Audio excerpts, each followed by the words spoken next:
Good afternoon, everyone, and welcome to part 2 of our financial freedom webinar called Your Financial Freedom Running the Numbers, featuring Eric Strid. Thank you to WellWorks for sponsoring today's webinar.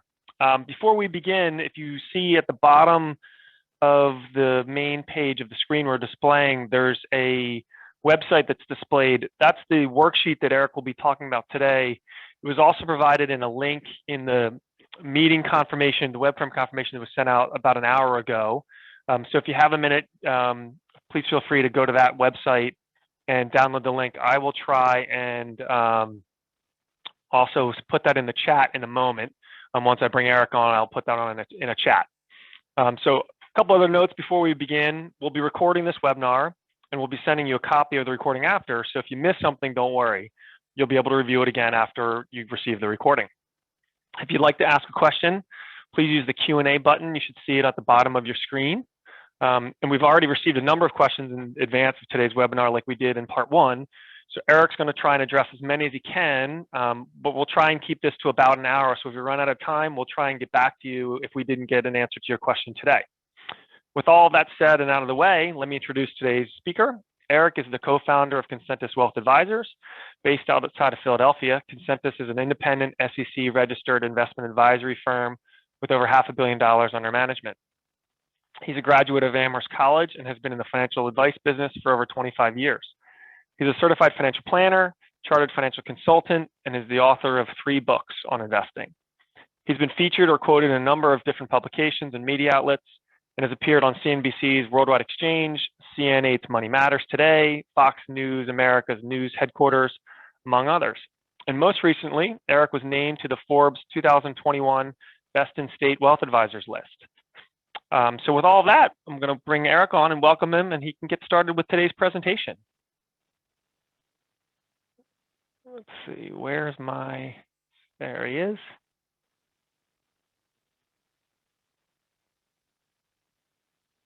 Are you there, Eric? Thank you, Paul. Can you hear me? There you are. Yep, we can hear you. Excellent. The technology comes through yet again. So good afternoon, everybody, and welcome. My name, again, is Eric Strid. I'm the founder of Consentus Wealth Advisors, and our firm specializes in helping families to build a financial strategy to grow their wealth so they can achieve the things that are most important to them in life.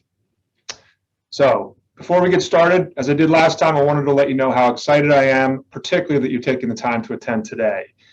I've learned that almost every American wants to achieve financial success in life, but so few people are willing to actually put some time and effort into their financial wellness. So the fact that you're here today shows me that you're willing to take some action to secure your financial future. And it's an honor for me to try to help you to do that. And I think today we're going to make a lot of progress towards that end. So today's the second session in our series of financial wellness webinars, which are going to provide you with a comprehensive education and actual practical advice to improve your financial wellness. The mission of the program is to help you to develop a plan to achieve financial freedom at some point in your life. We define that as accumulating enough wealth to produce an income stream that you will never outlive. And the pursuit of this program is to help you to set a goal and then create a plan to achieve that kind of financial freedom in your own life someday.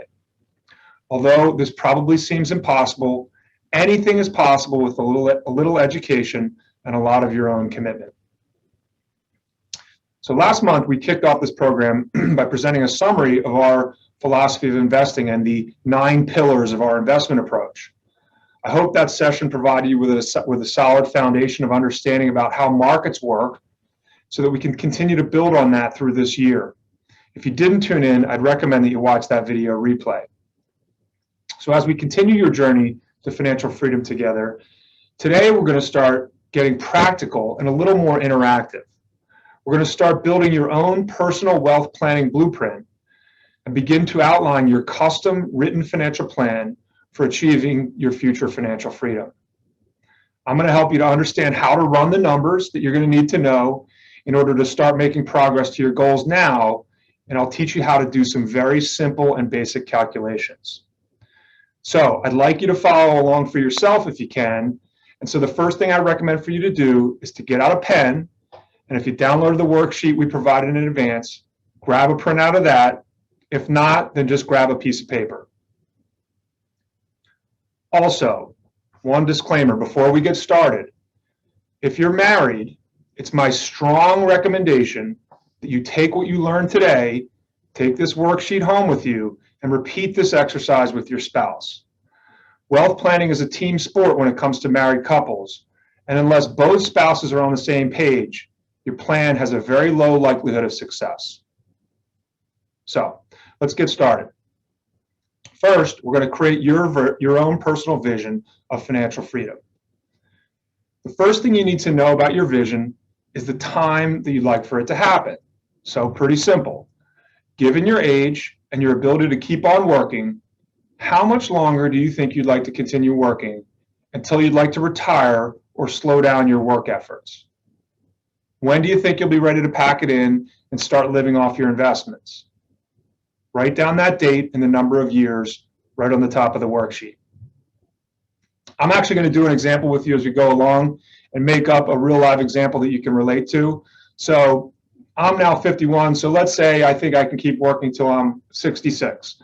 So to keep a round number, I'm going to say I'd like to retire in 15 years. So next, imagine that you're not retiring in 15 years, but you're actually retiring at the end of this month. Just make it believe for a minute that next month is your first full month of retirement. Now, about how much money do you think you're going to need to live on before taxes in order to sustain your lifestyle next month? So, a little bit of guidance on this one. Whenever we ask this question, people always stress over it because nobody knows their answer. That's normal. These numbers don't need to be exact for right now.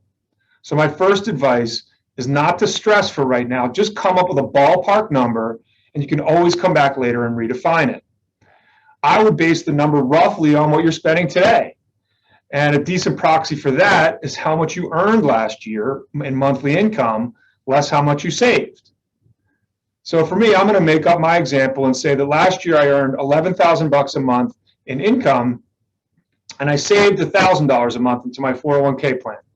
So I spent something like $10,000 per month last year before taxes for my living expenses. So for me, my monthly income need is right about $10,000 per month before taxes. So second, what we also need to do is to apply inflation to our income need in order to understand how much we're really going to need in the year when we actually do retire. So I'm not actually planning to retire at the end of this month. I'm retiring in 15 years. So I need to inflate the number I just calculated by about 3% per year, which is the historical long-term rate of inflation in the United States for the next 15 years. That's going to tell me the actual dollar amount I'll be needing to withdraw from my investments, adjusted for inflation over the next 15 years, in order to afford a similar lifestyle that I'm enjoying today. So on the worksheet, there's a chart at the bottom that shows you, for any number of years into the future, a multiplier you can use to apply to your annual income need. So for my example, I'm retiring in 15 years. So I look down on the table and I go look to the 15-year row, and I see that the multiplier is 1.557. What that means is $1 today, in 15 years from now, I'm going to need $1.55 in order to afford the same thing that, in order to afford the same thing that I can buy with $1 today. So, using my annual income need I just calculated, which was $10,000, I multiply that number by 1.557 to come up with a total of $15,579. So this is the actual amount of dollars I will need per year in 15 years after inflation in order to buy me the same amount of stuff that I'm living on today at $10,000 per month. Let's take a minute to let you do that calculation.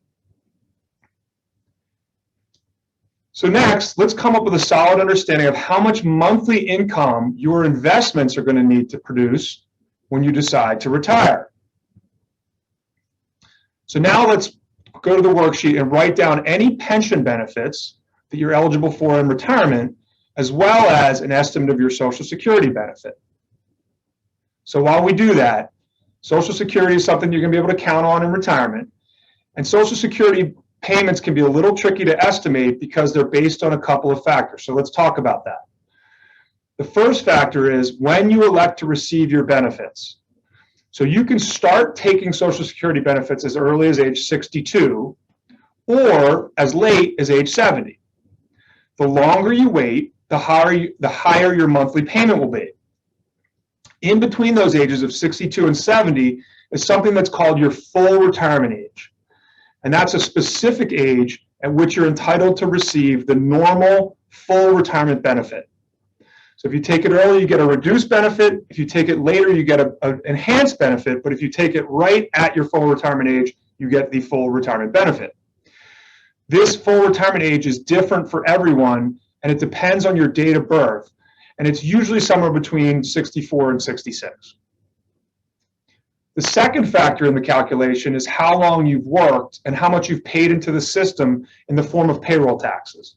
So the longer you worked and the higher your income was, the more payroll taxes you paid, the higher your benefit will be for any given age you decide to take it. So to really get accurate on this worksheet, you may need to go research these numbers for yourself, and you can go to the Social Security website at ssa.gov, and there's a really easy to use online calculator that you can use for an estimate of your personal Social Security benefit. For now, for today's purposes, to keep up with the worksheet, just look at the worksheet. I printed a table of the full Social Security monthly benefit for someone who's retiring at 62, at their full retirement age, or at 70. So those lines show you, if you retire at those ages, exactly what the maximum benefit that you might receive. So maybe just use those numbers. That should get you close enough for today. For now, I recommend to just pick one of those numbers based on when you think you'll retire, and use that number for this worksheet. Also, don't forget to include an estimate for your spouse if you have a working spouse. You could both be entitled to a benefit. So to continue along with my example, I don't have any pension income personally. You may have some. I don't have any, so I put 0 on that line. I'm 51 now, so in 15 years when I plan to retire, I'll be 66, which is right around my full retirement age. So if I elect Social Security, then I'm going to get $3,113 per month. Let's use that number. Let's assume I'm retiring at the full retirement age. And Eric, so just quickly, a couple questions on what is pension. Some people are asking, is your 401k your pension? Sorry to clarify that. No, your 401k plan is not your pension. A 401k plan is what's known as a defined contribution plan, which means you accumulate a balance of money, and then whatever your money's worth when you retire, that's your money to do whatever you want with it. A pension plan is a little bit different. A pension plan is where your employer is putting money into a retirement plan for you. You don't accumulate a balance, okay? But at retirement, the plan is going to pay you a monthly guaranteed income. So that's what we want to focus on today. Pensions are much less common in the world today, so most people on the call probably don't have a pension, but a pension is something that's set up in a way where when you retire, they're going to pay you a guaranteed check from the pension plan every month. A 401k or defined contribution plan is you're accumulating your own balance and you own that balance, okay? In a pension, you own the right to a monthly income, okay? Just think, for those that ask about the 401k, that value you use later on in the worksheet. We're going to use that later. From the perspective of a pension, if you don't know you have one, you probably don't have one, okay? So at any rate, I'm not entitled to a pension, and I said most people won't be, but in case you are, there's a line there for it. But Social Security, everyone on the call is working, so everyone on the call is going to get some kind of Social Security benefit. Again, let's just use the rules of thumb I put on the sheet. You can go research it yourself, but for me, we're going to assume it's just about $3,000 a month. And for me, I know my wife probably wouldn't be happy to know this because she does work, but I'm going to leave her payment out of my example for now just to keep the numbers simple, okay? So let's just assume just my Social Security. So next step is pretty simple. We're just going to subtract our Social Security monthly benefit, which for me was $3,113, from our inflated monthly income need, which for me was $15,579 per month, okay? I'm sorry, not just our Social Security, but our combination of Social Security and pension. So we take our monthly income need, which for me was $15,579, and subtract out the guaranteed incomes we're going to get from pensions and Social Security, okay, in order to determine how much of our monthly income will not be paid for by Social Security and pensions and needs to come from our own personal savings. So for example, my monthly income need, we just figured out 15 years from now, is going to be $15,579 per month. I'm going to be getting guaranteed income, which for me is just Social Security, of $3,113 per month. So the difference, which is $12,466, I need to come up with that for myself out of my own savings. So my monthly need for portfolio income is $12,466. Let's take a second and make sure everybody's getting caught up. So now we have a really easy step. We've been talking about monthly numbers. Let's turn that number into an annual income need by multiplying it by 12, okay? This one should be pretty simple on anyone's iPhone calculator. So for me, my need for income for my portfolio was $12,466. I multiply that by 12, and I find that I'm going to need to come up with $149,600 every year in retirement in order to fund the lifestyle that I'm accustomed to coming out of my investments. Okay, so I'm going to have to build an investment portfolio that's big enough to produce 149 grand a year to live on if I want to be able to live retired in the same style that I'm accustomed to living in now. Okay, so this next step is a doozy. Here's what we're going to do. Here's where we're going to come up with your number, your goal number. This is the total amount of invested capital that you need to have accumulated by the time you retire in order to make your plan work. Okay? So the way we're going to do that is we just take the number you just calculated for your annual future income need, which for me was that $149,600, and multiply the number by 20 and write down the result. So in my case, my number is $149,600. That's how much income I'm going to need in retirement per year. Multiply it by 20, and I come up with $2,992,000. Let's round it up to $3 million to use a round number. So $3 million is my number.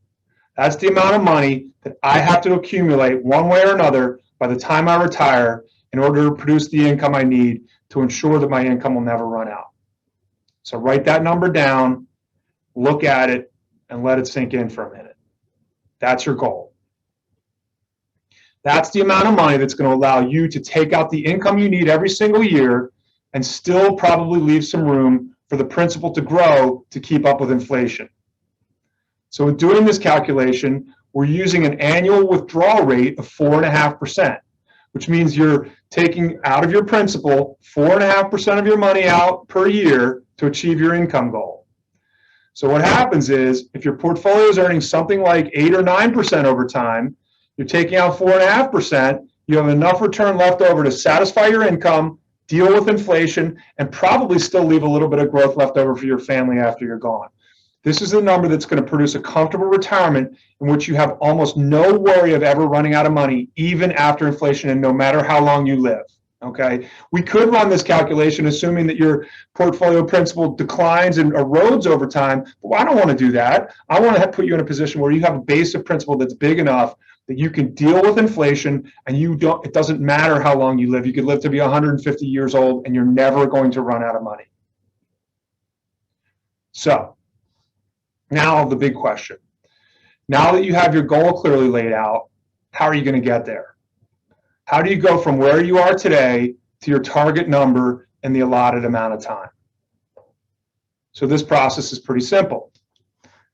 First, let's write down how much money you've saved specifically for retirement up until now. So forget about your 529 plan for your kids, your checking account, forget about your home equity, or anything else that you own that's not specifically set aside for retirement. Let's focus specifically on your retirement nest egg or money that you think you can set aside for retirement. For my example, I'm going to write down a round number of $500,000. Let's say my 401k plan is $500,000. Let's label that my nest egg. Okay, so this is where your 401k would come in. Okay, 401k, IRAs, other retirement plan assets, investments that you may have set aside, anything that you think can go towards funding your retirement. Now, here's the tough question. As you think about everything you're going to need to buy in the next 10 or 15 or whatever number of years till you retire, how much money can you commit to yourself and your spouse that you will save for retirement in each and every one of the remaining months you have until your retirement date? So I'm using the words commit to yourself because I'm asking you to do that, to make a commitment to yourself. You're not making a promise to me. It's not my retirement, it's yours. You're promising yourself. So make a promise to yourself and to your spouse that you're going to figure out a way to save this money no matter what. So for my example, let's write down a number of $1,000 a month that I'm willing to save. And I'm going to label that my monthly savings commitment. So now that we have that number, we've committed to ourselves on a monthly savings commitment, now we got to do some figuring. So let's try to get a handle on how we're going to take your nest egg plus your monthly savings and turn it into your goal number in the allotted amount of time. So to figure this out, we need to make a calculation for how much rate of return it's going to take to grow your money towards your goal of turning your nest egg plus your monthly savings into your goal number in the allotted time. And so we're going to need some help. So pull out your phone or your laptop. Everybody should, everybody carries a phone. So pull out your phone, and I'm going to show you an invaluable tool that you can use, not just for this, but for a lot of purposes. So go on your phone to a browser and go to calculator.net. And when you pull up calculator.net, you'll see a whole list of very valuable calculators. There are mortgage calculators on there, inflation calculators, a bunch of them that we'll probably touch on and use in later sessions. But for now, scroll down about halfway and you'll see a link for a thing called the investment calculator. It's just called investment calculator. And click on that link. And then about halfway down, you'll see a banner that says modify values and click calculate to use. Under that banner, click return rate. So you can see on this slide, I've circled it in red. Modify values and click calculate to use. And then right under that, there are several tabs across the top. Click the one that says return rate. You can see there's a red arrow on the slide here. So this is the calculator that will help you to solve for the target rate of return that you need to achieve based on your current nest egg and your monthly savings in order to produce your goal amount in the time required.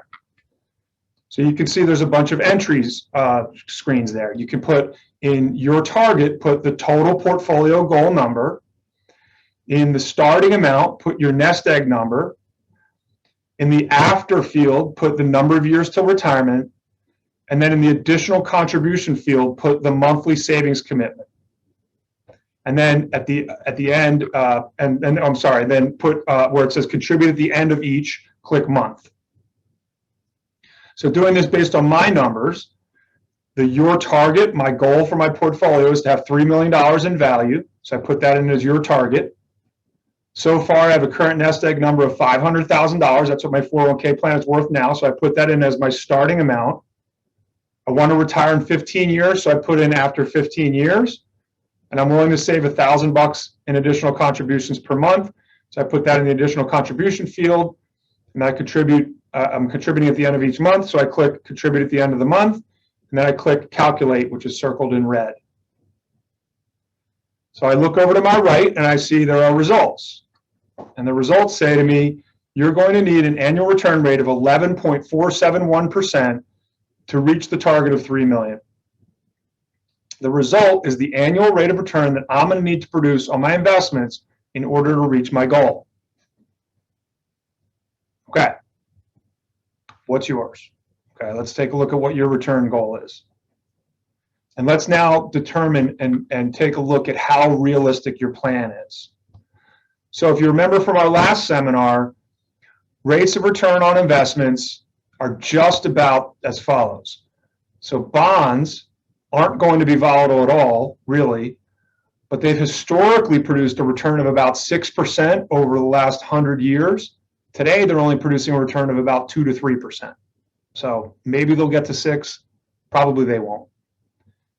Large company stable stocks like the S&P 500 have declined by about 10% once a year, so they're volatile, okay? You can see a decline of 10% in a year, and every once in a while they have a bigger decline of something like 30 to even 50%, but they have produced a return of 10% per year historically.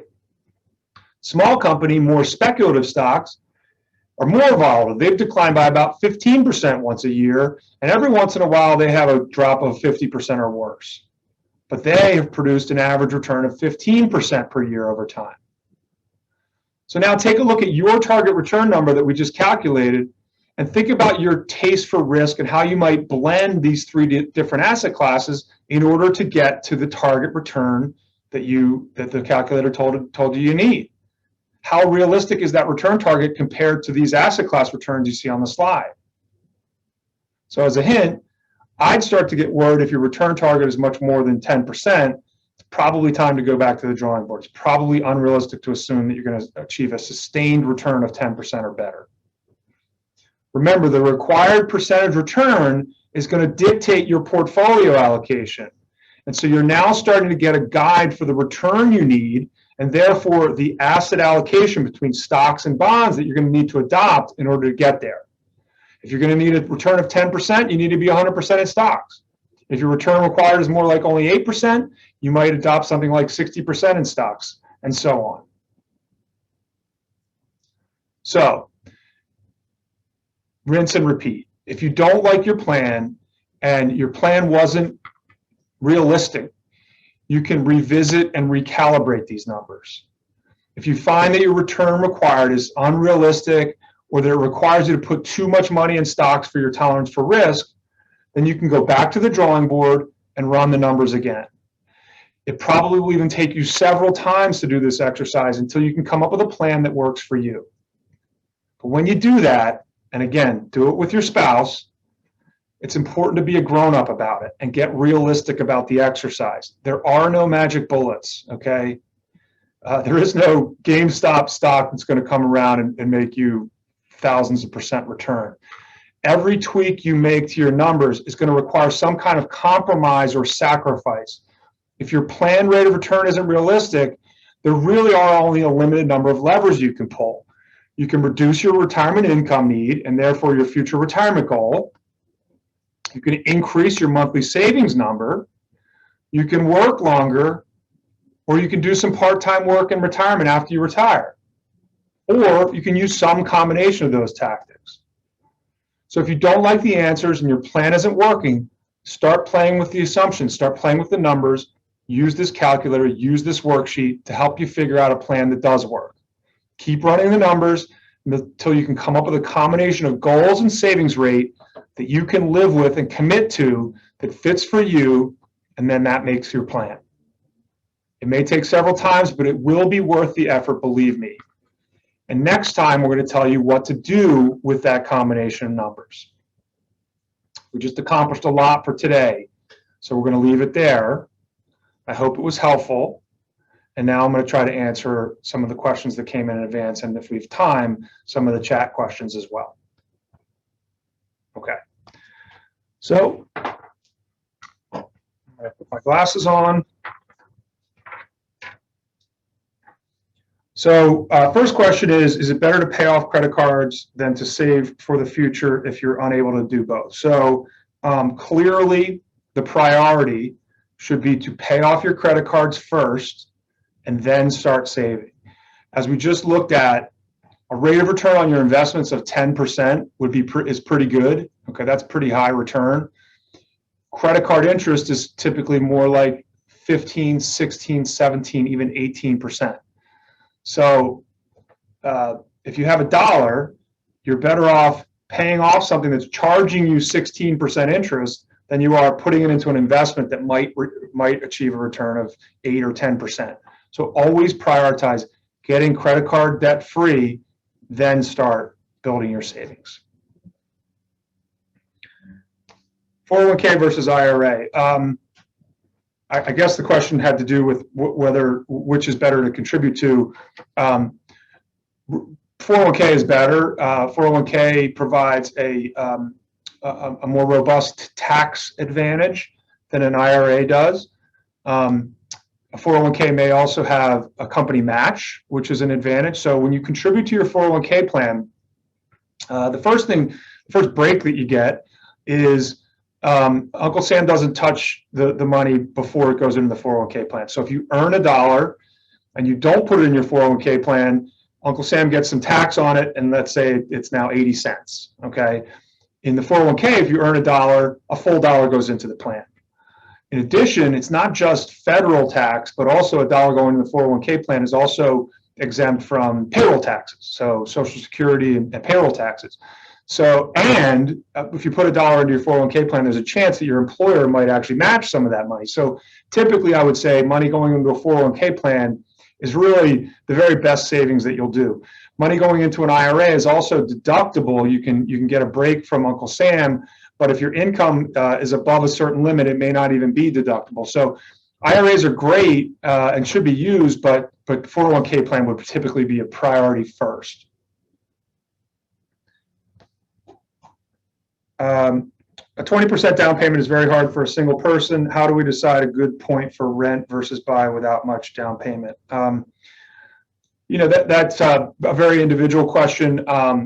Yes, of course it is. It's a big hurdle for a lot of people for a house to accumulate a down payment. I would generally say that if you can and you do have the ability to save to build a down payment, that a primary home, it really is a wonderful investment, primarily because if you have a family, it's a place your family can live. As we'll talk about in a future webinar, mortgage interest can be tax favored as well. Mortgage rates are very low today. And in today's world, real estate appreciation is pretty good right now. So owning a home, using a mortgage to own it, is a pretty good deal. So I would generally, it kind of depends on your life situation, but generally encourage people to buy a home. Rent if you can't afford to buy one. But remember, your rental payments is money out the door, right? You're not building any equity or that's not accruing to you in any way. You make a mortgage payment on a home and you're continuing to build some equity. So I generally would prefer that. Discuss the pros and cons of placing money in a 529 plan for college expenses compared to placing money into a non-qualified account. So 529 plans, they're a good tool. The primary advantage of using a 529 plan for college is that there are some tax advantages. So in some states, money that you put into a 529 plan qualify as a state tax deduction. So here in the state of Pennsylvania, if I put $1 into a 529 plan for my child's education, for my child's college, I can deduct that on my state taxes, state income taxes, not federal, which is a pretty good deal. It's not earth-shattering, but some states it's actually probably not so bad. And then once the money goes into the 529 plan, as it grows, there are no capital gain taxes on the growth of the money. And as long as I use it for college, I'll never pay any capital gains taxes on the growth. So the dollar I put in, as it grows and grows to maybe $5, I use it for my child's college down the road. I don't have to pay any taxes on that amount that grew. If I grew the money outside of a 529 plan, I would have had to pay taxes on it. So from a tax perspective, it's advantageous. The problem with 529 is it's somewhat punitive if you don't use that money for higher education. So if you put the money in and you grow it and you then end up using it for some other purpose other than higher, and we say higher education, that includes, by the way, adult education, technical trade education, that kind of stuff. It's not just college. But anyway, if it's used for anything other than education, you pay the capital gain taxes that you would have had to pay, plus you actually pay a penalty tax on top of that. So 529s are great as long as you're really, really sure that money is going to be used for education. If it's not, I always say, put it into an all-purpose saving. Put it into a bucket of money that's in your own individual name, not a 529. You can still grow. Yeah, it's not as tax advantaged, but you have that flexibility to use it for college if you want, or to not if you find you can't use it for college. Let me just get a sip of water here.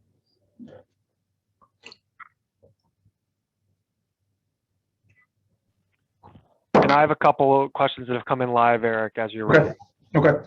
How can you accurately predict your retirement income with the huge swings in stock market affecting 401k balances? So, the exercise we just did, I think, hopefully helps answer that question.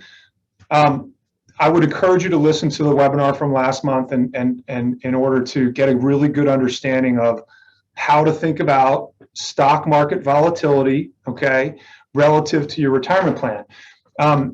The short story is, for most Americans, here's life, right? You work till 65, you retire at 65, and one of the two in a couple lives to 95. Okay, that's American life today. I mean, I know it sounds crazy to think that someone's going to live past 90, but that's what's happening with Americans today. So you have a 30-year period of time during which you're going to be retired. So over 30 years, one thing I will guarantee is that the stock market will have wild swings, okay?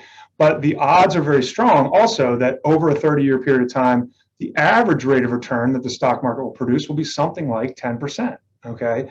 So I would really, the way to kind of think about the wild swings in stock prices relative to your retirement is to think about your returns over time. In any one given year, the returns from the stock market and the volatility are a total crapshoot. But over a long period of time, returns are going to revert to the mean. They're going to be something like 8 to 10%. I mean, last year was a perfect example. You might say, well, 2020, my God, the volatile swings in the stock market. Yeah, in 30 days, the stock market was down 35%, okay, because of COVID, all right? By the end of the year, the stock market was up almost 20% fully for the year, recovered all that, and then up 20%. So watch the last webinar. It should really shed some light onto that one. The story of stocks is short-term volatility to get long-term reward. So if even if you're retired and your lifespan is still going to be, whatever, 5, 10, 15, 20 years, what we say is if you've got a time horizon of 5 years or longer, even if you are retired, that money should be in equities. Okay. How does life insurance fit into financial freedom?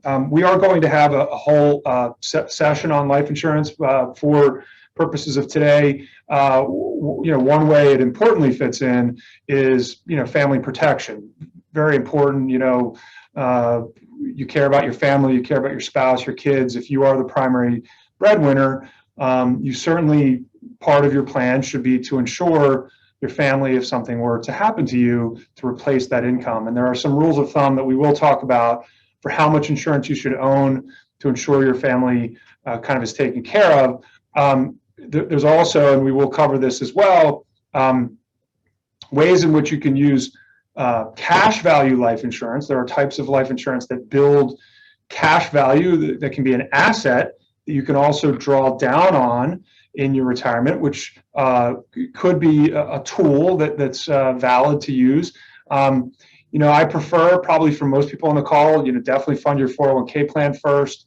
Fund those other retirement sources that are available to you. Build a good emergency fund, and then maybe as your wealth is growing, cash value life insurance might be a solution as well. How much should I be contributing to my 401k plan? Again, as much as you can. I would max out your 401k plan before. Well, let me just say this. Provided you've got enough emergency reserves set aside, so that the priority one is get enough emergency reserves set aside so that if you lost your job or you became disabled or some real difficult circumstance were to come around, you've got 6 months, maybe a year worth of reserves set aside so that you'd have some money to catch your breath. Okay, so that's the first priority. But once you have that, then get as close to maxing out your 401k plan as you can before you do any other savings. Because of the things I just said, 401k plan, the money that you put in there, you're getting a favor from Uncle Sam and you're getting possibly a favor from your employer. It's the most advantageous type of savings you can do. how should I go about creating passive income? The only comment I'd make about that is, we talked about this a little in the last webinar. The types of passive income, my favorite type of passive income is dividends. So if you own stocks, if you look at the S&P 500, it's 500 companies. Remember, a stock is partial ownership in a company, okay? I know people don't think of it that way, but when you own a stock in Merck, okay, every time Merck sells a prescription drug, that builds their earnings, it builds the money that Merck takes in, and that's going to, some of that money they're going to distribute out to their shareholders in the form of a dividend. So that basically means you have a claim on part of the money that Merck makes every year. And the beautiful thing about stocks is that Merck is going to come out with bigger, better, more expensive drugs 5 years from now than they have today. And so when they do that, they're going to earn more money, and so they're going to pay you a bigger dividend. So to me, I mean, one of the beauties of stock dividends is that they grow over time. If you look at the history of dividend growth, it's been quite significant historically. So I love dividends. Okay, real estate is another great way to produce passive income, and a lot of people are, many people are real estate investors, and no problem with being a real estate investor, and you can definitely achieve a good level of passive income. One issue with that is it's a more active approach, and you probably have to have a little higher degree of expertise, time and effort and energy into being a successful real estate investor than maybe someone who just buys the S&P 500 and watch your dividends go up. Okay, not as much effort to do that. One other thing I would just point out, kind of to go to the heart of that question, there's an analogy that we like to use here in our firm, and that is that stocks, the stock market, historically, the S&P 500 has achieved a rate of return of about 10% per year. Okay, going back 100 years. Okay, and if you were to deconstruct that, roughly 2 to 3% of that comes in the forms of dividends, income, money that they're actually sending you a dividend every quarter, okay? And the other 7 or 8% of it comes from appreciation. So using Merck as an example, every year you own shares of Merck, and I'm making this up, but they're gonna pay you a dividend of 2% of your principal value of what you own in Merck, and the stock is going to go up by 8% per year. Again, I'm making that up, but that's how the stock market works. Some of the return comes from dividends, and some of it just comes from the stock was 10 yesterday and it's 12 today. Okay, so what we call total return. Okay, so the total return of the S&P 500 has been about 10% per year going back 100 years. So a lot of people think about, okay, well, I need income. I'm retired now, so I need income. Well, what I say is, you don't need income, you need return. So my analogy is, if I had a well in my backyard that I draw my water from, I would never go back to my well this weekend and say, all right, well, let's figure out what water's in there that came from rain versus what's the water in there that came from snow. And I'm only going to drink the water that came from rain. I'm going to leave the water that came from snow, or that doesn't count, or whatever. Okay, no, it's all water. So with respect to returns on the stock market, a 10% return is a 10% return. If I earned a 10% return in a given year and I spent 10%, my principal's still the same, right? My principal's still, so whether I earned income of 10% or whether I earned total return of 10% doesn't make any difference. In fact, total return is actually better because if you're spending some of the principal of your investments as they are appreciating, you get taxed on that as capital gain as opposed to income, which pays out to you as ordinary income. Well, ordinary income tax rates are higher than capital gain tax rates are. So it's kind of a long answer to that question, but think about total return, not just necessarily income. Okay. I'm interested in cryptocurrencies and trading stocks to build my financial future. Can you offer any advice or suggestions? My best advice is no. Don't do that. It's speculative, right? I mean, these are go read up on what happened with GameStop stock a couple of weeks ago, the big scandal that happened. And you'll find that these methods of get rich quick, not 11 times out of 10, the inexperienced player gets peeled, right? I mean, it's just a fact of life.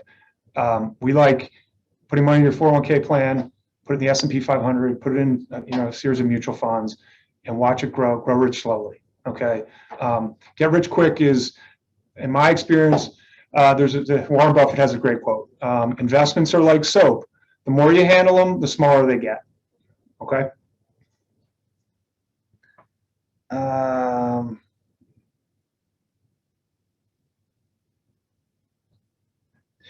Should we apply a spousal benefit after death for a reduced pension or take the full amount now? Obviously, that depends on your situation as a couple and your health, really.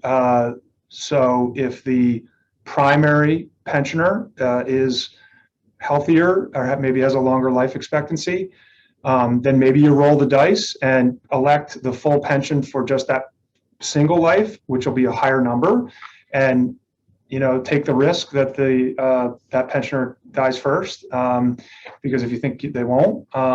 Another way to do it is for some clients, well, this is a little technical or specific, but if the primary pensioner,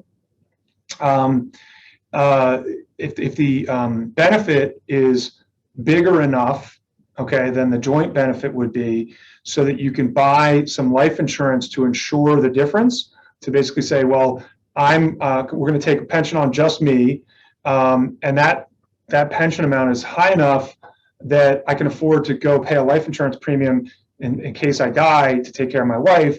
Then that's an option too. But as I say, that's a kind of an individualized question. It largely depends on differences in life expectancy. Obviously, you want to protect both spouses in the event that the person who's the primary pensioner dies first.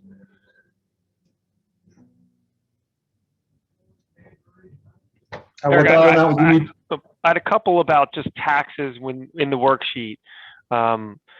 Were those numbers including tax? When you're talking about savings, is that an after-tax number when you're talking about how much you need to spend? There's a number of questions about how to account for taxes. So yes. I mean, the answer is, I wanted to try to keep these numbers simple. So we did everything basically ignoring taxes. So when I calculated the $10,000 monthly number, well, obviously if I earned 11 grand, I saved 1,000. I didn't really spend 10,000 a year, right? I spent something more like, I don't know, 7,000 a year or 8,000 a year after taxes, but I still had to pay my taxes.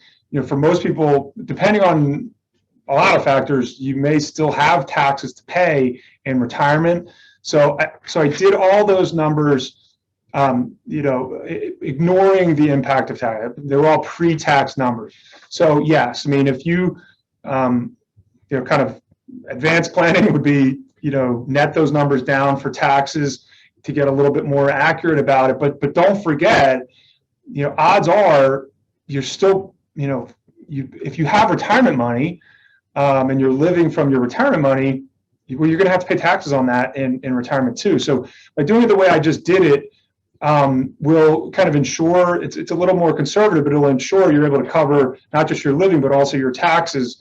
I mean, you could play around with like saying, okay, I'm going to be in a lower tax rate in retirement than I am today, and you can kind of do some calculation to equalize that.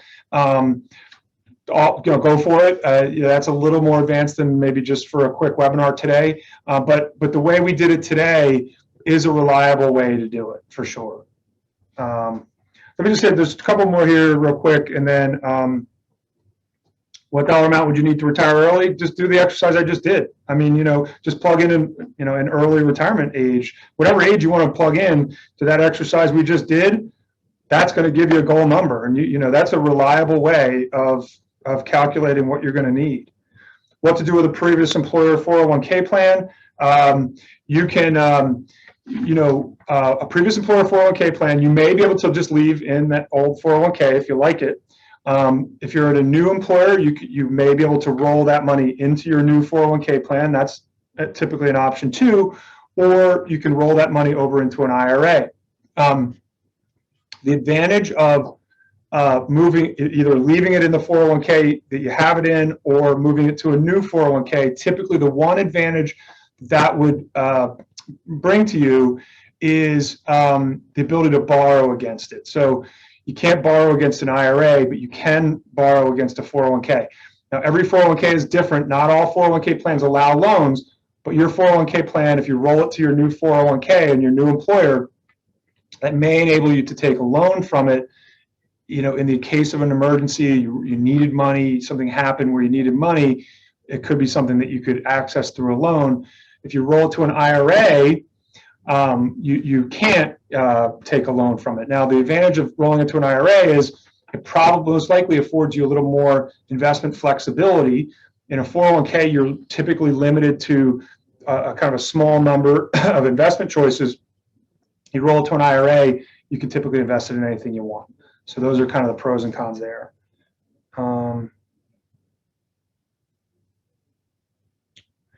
Okay, so that was really the advanced ones. Paul, if we have time, happy to hit a couple of the chat questions. Yeah, we've got about 10 minutes left to make it be an hour, so we'll try and hit as many as we can here. One was just, if you get a pension, does that affect your Social Security amount? It won't affect the Social Security amount. I hope I'm saying this right, but it will affect possibly the taxability of your Social Security. So that is I'm trying to kind of go back in my brain archives to answer that accurately. That's one I would probably, I actually think on SSA.gov, you can actually model that and plug in a pension income and get an answer to that question. But I believe the only impact is it might make part of your Social Security taxable because you have income from other sources. So it won't reduce the total amount that you're allowed, Won't reduce exactly what's taxable to you. Yeah. Yes. Back to that tax question, it's possible that Social Security actually can be taxable in some instances. If you're, it's possible that you could, for example, retire or hit retirement age, start receiving Social Security, but you're actually still working and earning income. The government actually taxes your Social Security benefit if that happens. So there are some instances where Social Security may be taxable as well. And when we were talking about pensions and Social Security, we had a couple people ask, we have some younger people on the call and they're saying, can I really rely on Social Security? Should I plan for it? Yeah, I mean, I've been doing this for 30 years and there's been, all 30 years, there's been speculation that, we can't count on Social Security. It's, I mean, never say never, and I'm not, my crystal ball is a little foggy, but I would be really very surprised if the Social Security program itself was ever put into jeopardy, because it's, they always say it's the third rail of American politics. Like, you can't mess with Social Security or you're never going to get elected. We could get into how it's actually funded. I mean, as of right now, the U.S. government, we are the reserve currency of the world, so we can print our own money. So, like, we don't run out of money because we can make it. We make more. Money does grow on trees for Uncle Sam. So, from that sense, I don't see Social Security going away anytime soon. But I will tell you this: Social Security is long overdue to adjust to expanding life expectancies. The Social Security was originally designed when the full life expectancy for an American male was 65 years old, and it was designed to be a thing that if someone lived longer than their life expectancy and became old and destitute, society would take care of them. But it was never intended to be something that was like it is today, like a pension that people lived on for many, many years in retirement. That was never the intention of it. So as life expectancies have increased since the Great Depression, the full retirement age hasn't gone up. So it's well overdue, and I do believe this definitely will happen. So if you're younger, that full retirement age I just gave you, I mean, if you're 30 years old, I would bet against you being having your full retirement age still be 65 or 66 years old by the time you do retire. It's more likely that the full retirement age will be changed. It probably will be more means tested, meaning they may come in and say, if you've got a 401k plan over $1 million, we're going to cut your Social Security benefit in half. Things like that may tweak and kind of adjust, especially for people on the upper end of the wealth scale. Do I see those kinds of things happening? Yeah, definitely. So it's just tough to say for sure what that would look like. So what I'm giving you today is, what today's rules are is really the best we can do. But for someone who's younger, yeah, I mean, odds are Social Security maybe ends up looking a little different than it does today.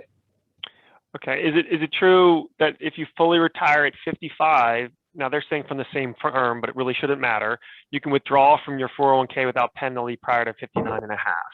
I do believe that's true. And again, I'm going back into my mental encyclopedia here, but I believe that is true, that if you are take early retirement, you can withdraw.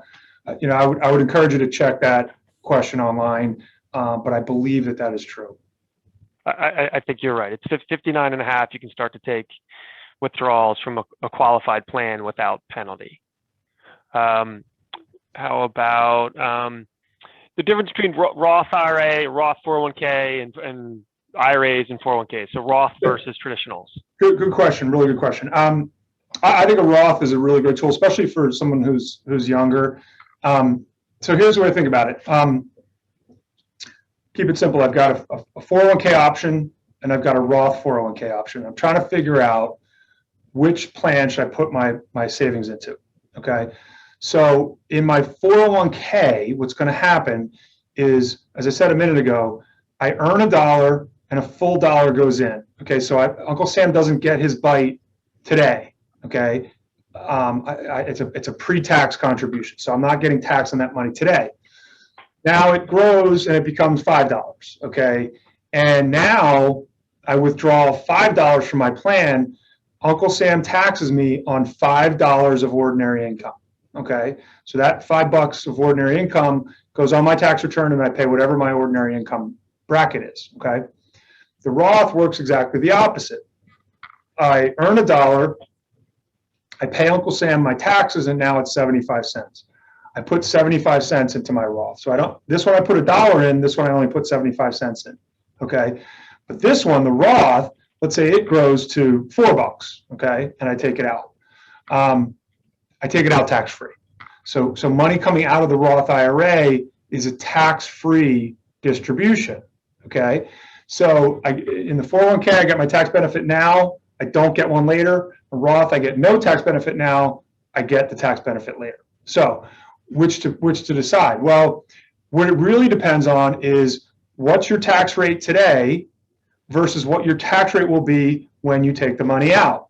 If you have a lower tax rate today than you're going to have when you withdraw the money, okay, then you're better off doing the Roth because you pay a little bit of tax now to avoid a lot of tax later. And vice versa with the 401k. If you're in a higher tax rate today than you're going to be in retirement, then you're better off getting the tax benefit now. So for most people, you'd say, well, I pay more taxes now than I'm going to in retirement, right? When I'm retired, I'm not going to be working anymore, so I'll probably be in a lower tax bracket, okay? So if that's true, then yeah, 401k is better. The problem is, number one, if you look at what's happening in the government and deficit and everything, odds are the tax rates are going up. And always remember that the withdrawals themselves, okay, so like if you're in retirement and you're not working anymore, but you are drawing out of your 401k plan, well, that income itself that's coming out of the 401k plan is what's determining your tax rate. So if you have a lot of money in your 401k plan, it actually could push you up into a higher tax rate. So it's one that's really different for everybody, but as a general rule of thumb, if you expect higher tax rates to be higher in the future, then a Roth is better. If you expect your tax rates to be lower in the future, then a 401k plan is better, is the best way I can answer that one. All right, Eric, so we're up against the hour. So I don't think we'll be able to get, we have a couple questions left, but I don't think we'll be able to get them today. Okay. If you want to just have a couple closing remarks, Yeah. and we'll hope to see everyone in another month. Yeah, so as always, thanks for attending. I hope it was helpful. And I definitely encourage you to go through the exercise, take the worksheet home, print a bunch of them, and run through them with your spouse. I hope it would be a helpful exercise for you. We're going to build on it next time. So just to kind of mention about the future of the program. So as I said, it's going to continue through the year. This is the second in a monthly series. It's going to last all year. On the third Wednesday of every month at 2 p.m. Eastern Time, we're going to host an educational series. And the mission is to help you to create your own written plan to achieve financial freedom someday. We're getting there towards achieving the written plan. And then after that, we're going to provide you with some advice on how to deal with some of the risks to your long-term future. Things like premature death, disability, taking on too much debt, how to look at tax planning. So these sessions are all free, and they're provided by your employer courtesy of WellWorks. And all you need to do is tune in and watch every month. And I promise by the end of the year, you're going to have the knowledge you need to draft and follow your own financial freedom plan. So I'll see you next month on March, I think it's March 17th, I believe, is that Wednesday at 2 p.m. And until then, have a wonderful month. And just quickly, we had a lot of people ask about the recording of part one. I believe that should be on the WellWorks portal. If it's not, you can reach out to your HR representative and they can connect to WellWorks and we can get that link off to you as well. All right, so thank you everyone for attending and have a great day. Thank you.